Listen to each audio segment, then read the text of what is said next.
जंगली बादशाह।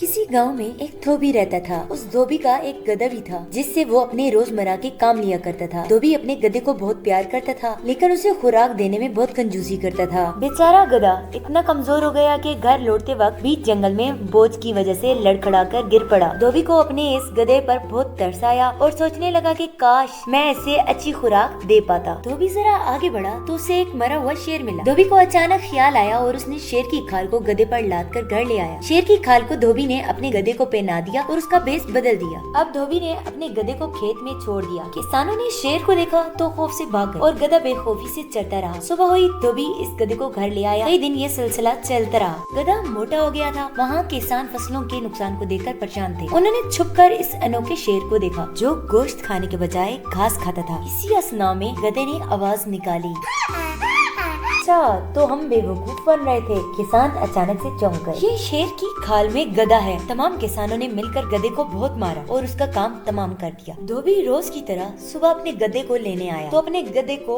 मरा हुआ देख के दंग रह गया और सोचने लगा, काश मैं ऐसा ना करता तो आज मेरा गधा ना मरता और वो मेरे पास होता। धोबी अफसोस से हाथ मलता रहा और चुप साधे रहा और कर भी क्या सकता था। अगर वो किसानों से कुछ कहता तो किसान गधे की तरह उस धोबी को भी बहुत मारते। तो इस कहानी से हमें सबक मिलता है कि धोखा देने वाला आखिरकार अपने ही जाल में फंस जाता है।